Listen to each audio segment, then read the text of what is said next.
హరి ఓం శ్రీ గురుభ్యో నమ. శ్రీ మహాగణాధిపతయ నమ. తులారాశి వారికి గురు సంచార ఫలితాలు. గురువు మే 1వ తేదీ నుంచి వృషభ రాశిలో సంచారం ప్రారంభిస్తున్నాడు. సంవత్సరం మొత్తం కూడా వృషభ రాశిలో సంచారం చేస్తాడు. తులారాశి వారికి వృషభ రాశి 8వ స్థానం. గురువు అష్టమ రాశి సంచారం వల్ల చోరాగ్ని రూపభీతిశ్చ గాత్ర గాంభీర్య నాశనం నిష్ఠూరం సహ సంక్రోధ అష్టమస్తే గురౌ భవేత్. అనగా తులారాశి వారికి అష్టమ స్థానంలో గురు సంచారము ఈ సంవత్సరంలో పెద్దగా యోగించేటువంటి అవకాశం లేదు. తులారాశి వారికి గురువు తృతీయ షష్ఠాధిపతి, అష్టమ స్థాన సంచారం జరుగుతుంది. తులారాశి వారికి అధిపతి శుక్రుడు. శుక్రుడు గురువు ఇద్దరు కూడా శత్రుత్వము కలిగిన వారు. అటువంటి శత్రుత్వం కలిగినటువంటి గురువు కూడా మంచి స్థానంలో కాకుండా అష్టమ స్థానంలో సంచరిస్తున్నారు. అందువల్ల చోరాగ్ని కొద్దిగా ఇబ్బందులు కలుగుతాయి. తులారాశి వారు అక్కడక్కడ తమ వస్తువులు మర్చిపోయే అవకాశం ఉంటుంది.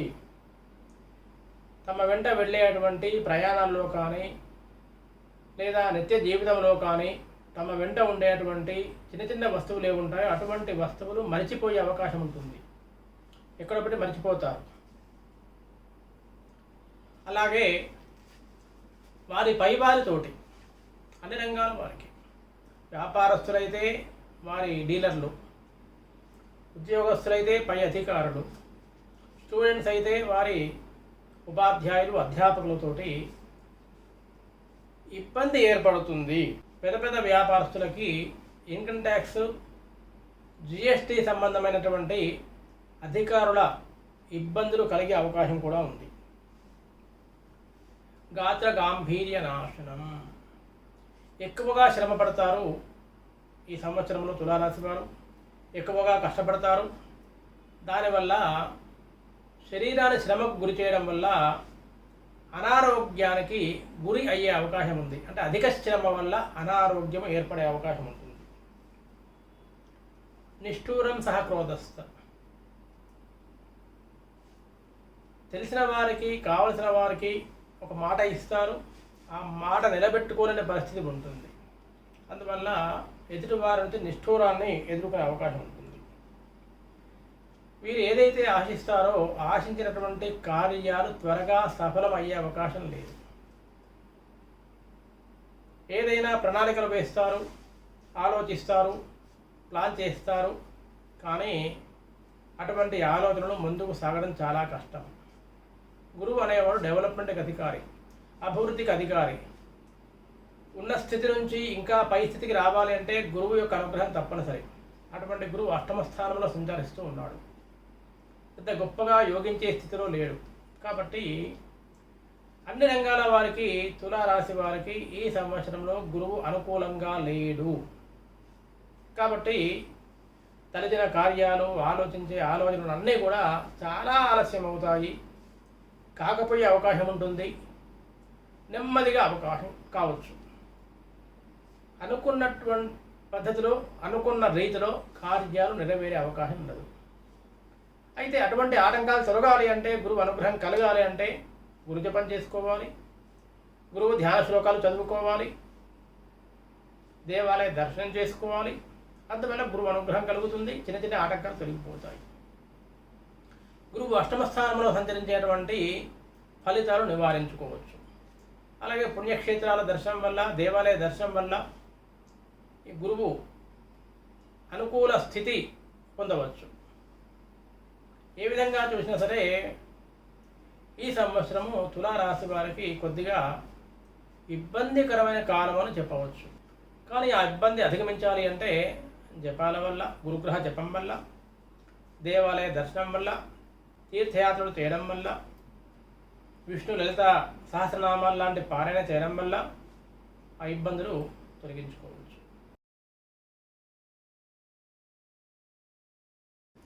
వృశ్చిక రాశి వారికి గురువు వృషభ రాశిలో సంచారం వల్ల ఉండేటువంటి ఫలితాలు. వృశ్చిక రాశి వారికి గురువు ధనస్థానాధిపతి, పంచమ స్థానాధిపతి, ద్వితీయ పంచమాధిపతి. అటువంటి గురువు సప్తమములో సంచరిస్తూ ఉన్నాడు. గత సంవత్సరంలో వృశ్చిక రాశి వారికి గురుబలం బాగాలేదు.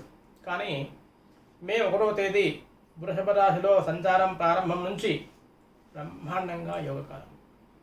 సప్తమ స్థానం అంటే మనకు ఉండేటువంటి అపోజిట్ మొత్తం కూడా అన్ని లావాదేవీలు అందరితో సంబంధించి ఉండేటువంటి సప్తమ స్థానం. ఈ సప్తమ స్థాన సంచారం వల్ల వృశ్చిక రాశి వారికి రాజదర్శనం, ఆరోగ్యం, గాంభీర్యం, గాత్రపోషణం, అభీష్ట కార్యసిద్ధిశ్చ సప్తమస్తే భవేత్ గురం. రాజదర్శనం, ఆరోగ్యం. ఇక్కడ రాజు అంటే మన పైవారు, మనకు చేసే వృత్తి వ్యాపారానికి సంబంధించి పైన ఉండేటువంటి వారు, వారి అనుగ్రహం కలుగుతుంది. అన్ని వర్గాల వారికి వారి అనుగ్రహం బాగా కలుగుతుంది, బాగుంటుంది. గాంభీర్యం, గాత్రపోషణం, ఆరోగ్యం చాలా బాగుంటుంది. చేసినటువంటి పనులు సకాలంలో మంచి ఫలితాలు ఇస్తాయి. మనస్సులో చేసినటువంటి సంకల్పాలు నెరవేరుతాయి. ఏ సంకల్పం చేసినా సరే ఆ సంకల్పము, మంచి సంకల్పాలన్నీ నెరవేరేటువంటి మంచి అవకాశం. చాలా త్వరగా, ఎక్కువ కష్టం లేకుండా, ఎక్కువ శ్రమ పడకుండా, అనుకున్న సమయం కంటే ముందే వారి సంకల్పాలు నెరవేరుతాయి. అభీష్ట కార్యసిద్ధిశ్చ, శ్లోకం రాకముందే నేను చెప్పాను. అభీష్ట కార్యం అన్ని వర్గాలు, ఉద్యోగస్తులు, వ్యాపారస్తులు, విద్యార్థులు, రైతులు, మిగతా వర్గాల వారందరికీ అభీష్ట కార్యసిద్ధి. ఏది కోరుకుంటారో అది, ఏది సంకల్పిస్తారో అది, ఏది అనుకుంటారో అది, అటువంటి కార్యాలన్నీ నెరవేరుతాయి. అంత సులభంగా ఎలా చెప్తున్నారండి? సప్తమ స్థానం అంటే అపోజిట్ స్థానం అన్నాము. అంటే మనం ఎక్కడైతే వెళుతున్నామో, ఏ ప్రదేశానికి వెళుతున్నామో ఆ ప్రదేశానికి సంబంధించి అక్కడ గురువు అనుగ్రహం ఉంటుంది. అనగా మనం ఎవరితో, వేరే వారితో లావాదేవీలు చేసినప్పుడు, మాట్లాడుతున్నప్పుడు ఆ ఎదుటి వారిలో గురువు అనుగ్రహం వల్ల మన వైపు పాజిటివ్ థింకింగ్ ఏర్పడుతుంది వారికి. దానివల్ల మన పనులన్నీ కూడా, మన సంకల్పాలను కూడా త్వరగా నెరవేరుతాయి. వివరంగా చెప్పుకోవాలంటే విద్యార్థులకు వస్తే వారికి కోరుకున్నటువంటి కళాశాలల్లో మంచి అడ్మిషన్స్, కోర్సులలో అడ్మిషన్స్ లభిస్తాయి.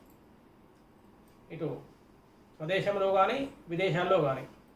అలాగే వివాహము కోసం ప్రయత్నించేటువంటి అబ్బాయిలు, అమ్మాయిలకి మంచిగా త్వరగా సంబంధాలు కుదిరి వివాహాలు సెటిల్ అవుతాయి, వివాహాలు అవుతాయి వృశ్చిక రాశి వారికి. ఉద్యోగస్తులకి పై వారితో మెప్పు లభిస్తుంది, మంచి ప్రశంసలు ఉంటాయి. వీరి మాటను పైవారు మన్నిస్తారు, వీరి సలహాలు స్వీకరిస్తారు. అలాగే ప్రమోషన్స్ పెండింగ్ ఉంటే త్వరగా ప్రమోషన్స్ వచ్చే అవకాశం ఉంటుంది. ఇక ప్రైవేట్ రంగాల వారికి ఈ జీతాలు పెరిగేటువంటి అవకాశం కూడా ఉంటుంది. వ్యాపారస్తులకి వ్యాపారంలో మంచి లాభాలు వస్తాయి. అనుకున్న దానికంటే ఎక్కువ లాభము, శ్రమించిన దానికంటే ఎక్కువ ఫలితము. కొత్త వ్యాపారం ప్రారంభించే వారికి చాలా అనుకూలమైనటువంటిది. మంచి ఆరోగ్యం కలుగుతుంది. ఎంత శ్రమ పడినా సరే ఎటువంటి అలసట ఉండదు. శ్రమకు తగిన దానికంటే ఎక్కువ ఫలితం లభిస్తుంది. ఒక విధంగా చెప్పాలి అంటే ఈ సంవత్సరము వృశ్చిక రాశి వారికి బ్రహ్మాండంగా ఉన్న కాలం, మంచి యోగదాయకమైన కాలము. వారు ఒక సంకల్పాన్ని నెరవేర్చుకోవాలి, ఒక కార్యక్రమాన్ని చెయ్యాలి, ఒక ఆలోచన ఉంది, కార్యరూపం దాల్చాలి అంటే తప్పకుండా ఆ కార్యరంగంలోకి దుమకాల్సిందే, ఆలస్యం చేయకూడదు. బాగా కలిసి వచ్చే కాలం వృశ్చిక రాశి వారికి, బ్రహ్మాండంగా ఉండే కాలం. కాబట్టి సప్తమ స్థానంలో గురువు అనేది మళ్ళీ 12 ఏళ్ళకి మాత్రమే వస్తుంది వృశ్చిక రాశి వారికి, ఇప్పుడప్పుడే రాదు. మళ్ళీ ఇంకో స్థానం వస్తుంది, కానీ మళ్ళీ సప్తమ స్థానంలో 12 ఏళ్ళు. కాబట్టి బ్రహ్మాండంగా చాలా బాగా బ్రహ్మాండంగా కలిసి వచ్చే కాలం. అలాగే వృశ్చిక రాశి వారికి అధిపతి కుజుడు, ఆ కుజుడు గురువుకి మిత్రుడు. కాబట్టి ఎటువంటి సందేహం లేదు. అన్ని వర్గాల వారు మీరు ఏదైతే ఆలోచిస్తున్నారో, ఏదైతే ప్రయత్నిస్తున్నారో, ఏదైతే కోరుకుంటున్నారో దాన్ని కార్యరూపంలో పెట్టండి, మంచి ఫలితాన్ని పొందండి. ఈ సంవత్సరము వృశ్చిక రాశి వారికి ఒక మైలురాయి వంటిది. ధనుసు రాశి వారికి గురువు షష్టమ స్థాన సంచారం వల్ల దారాపుత్ర విరోధశ్చ స్వజనే కలహస్తదా చోరాగ్నిరుపభీతిశ్చ షష్టమశ్చే భవేత్ గురువు. 6వ స్థానము రోగము, రుణము, శత్రువులు సంబంధించినటువంటిది 6వ స్థానము. ఇక్కడ ఏమన్నారు? దారాపుత్ర విరోధశ్చ స్వజనే కలహస్తదా చోరాగ్నిరుపభీతిశ్చ అంటే ధనుస్సు రాశి వారు ప్రయాణాల్లో బయటికి వెళ్ళినప్పుడు వారికి సంబంధించినటువంటి వస్తువులు ఎక్కడైనా మరిచిపోయే అవకాశం ఉంటుంది. ఇంట్లో కొద్దిగా అనుకూలంగా లేని వాతావరణం ఉంటుంది. తను అనుకున్న వారే విమర్శించేటువంటి అవకాశం ఉంటుంది.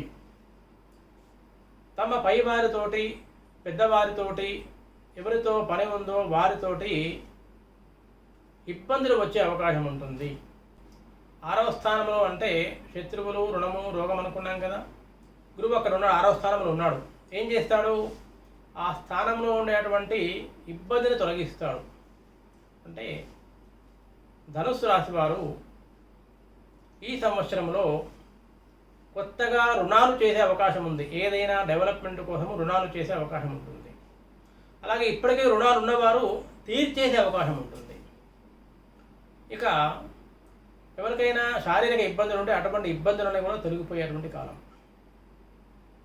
మీకు ఎవరైనా ఇబ్బంది పెట్టాలి అని అనుకుంటున్నారో అటువంటి వారికి ఇబ్బంది కలిగించేటువంటి కాలం. 6వ స్థానంలో గురు సంచారం వల్ల ధనుసు రాశి వారికి ఇటువంటి శుభ ఫలితాలు కూడా ఉంటాయి. ధనుసు రాశి గురువుకు సంబంధించినటువంటిది, దానికి అధిపతి గురువు. కాబట్టి 6వ స్థానంలో ఉన్నంత మాత్రాన ఇక్కడ శ్లోకంలో చెప్పినట్లుగా ఈ దారాపుత్ర విరోధశ్చ ఈ ఫలితం ఏదైతుందో ఈ ఫలితం యథాతథంగా ధనుసు రాశి వారికి వర్తించే అవకాశం లేదు. ఎందుకంటే ఏ ఇంటి వారు ఆ ఇంటి వారికి ఇబ్బంది కలిగించరు. శుభాన్ని కలిగించకపోయినా, లాభాన్ని కలిగించకపోయినా ఇబ్బందిని మాత్రం కలిగించరు. ఆ విధంగా ఈ శ్లోకంలో చెప్పిన ఫలితాలు ఏమున్నాయో అటువంటి ఫలితాలు పూర్తిగా కలిగే అవకాశము ధనుసు రాశి వారికి లేదు. కాకుంటే 6వ స్థానంలో సంచారం వల్ల గత సంవత్సరంలో ఉన్నంత బాగా ఉండకపోవచ్చు. అంటే కొద్దిగా కష్టపడాల్సి వస్తుంది, శ్రమించవలసి వస్తుంది. ప్రతి కార్యానికి అధిక శ్రమ అవసరము. అనుకున్నది సకాలానికి జరగదు, అనుకున్న కార్యక్రమాలు నెరవేరవు, వాయిదాలు పడుతూ ఉంటాయి. అలాగే ఒకటి ఎక్స్పెక్ట్ చేస్తే ఇంకొకటి జరుగుతూ ఉంటుంది. అనుకున్నది ఒకటి అయ్యింది ఒకటి అంటాం కదా, ఆ విధంగా. కానీ మరి ఎలా? మరి సంవత్సరం మొత్తం వ్యర్థం కావాల్సిందేనా? అనుకూలం ఉండకూడదా అంటే దానికి గురువు అనుగ్రహం కావాలి. గురువు అనుగ్రహం కావాలంటే ఆయన సంబంధించిన జపాన్ని చేయించుకోవాలి. దానికి సంబంధించిన ఆయన సంబంధించిన దానం, శనగలు దానం ఇచ్చుకోవచ్చు. అలాగే అవన్నీ స్తోమత లేదండి, మీరే గురుగ్రహ శ్లోకాన్ని, ధ్యాన శ్లోకాన్ని చదువుకోవచ్చు. రోజుకు 3 సార్లు కనుక గురుగ్రహ ధ్యాన శ్లోకాన్ని చదువుకుంటే ఉదయం స్నానం చేసిన తర్వాత గురువు అనుగ్రహం కలుగుతుంది. సంవత్సరం మొత్తం రోజుకు 3 కాలాలు, మారే కాలాలు. ప్రతి కాలం అనుకూలంగా ఉండాలి అంటే గురువు శ్లోకాన్ని చదువుకుంటే మనకు ఆ కాలం అనుకూలంగా ఉంటుంది, గురువు అనుకూలంగా ఉంటాడు. ముఖ్యంగా ధనుసు రాశి గురువు కాబట్టి, అధిపతి కాబట్టి పెద్దగా ఇబ్బంది పెట్టడం. ధ్యాన శ్లోకం చదువుకోవడం వల్ల అంతా శుభాన్నే కలిగిస్తాడు. అనుకున్న పనులు అనుకున్నట్లుగా ఎక్కువ విలంబం లేకుండా, ఆలస్యం లేకుండా నెరవేరే అవకాశం ఉంటుంది. ఆ విధంగా ధనుసు రాశి వారు గురుగ్రహ శ్లోకాన్ని, ధ్యాన శ్లోకాన్ని రోజు పఠిస్తూ గురుగ్రహ అనుగ్రహాన్ని పొంది ఈ సంవత్సరంలో 6వ స్థానంలో గురు సంచార ఫలితాలని సద్వినియోగం చేసుకోవాలని కోరుకుంటూ, మీకు కనుక ఈ వీడియో నచ్చినట్లుంటే అందరికీ షేర్ చేయండి, లైక్ చేయండి, కింద కామెంట్ పెట్టండి, ఛానల్ని సబ్స్క్రైబ్ చేసుకోండి. ధన్యవాదాలు.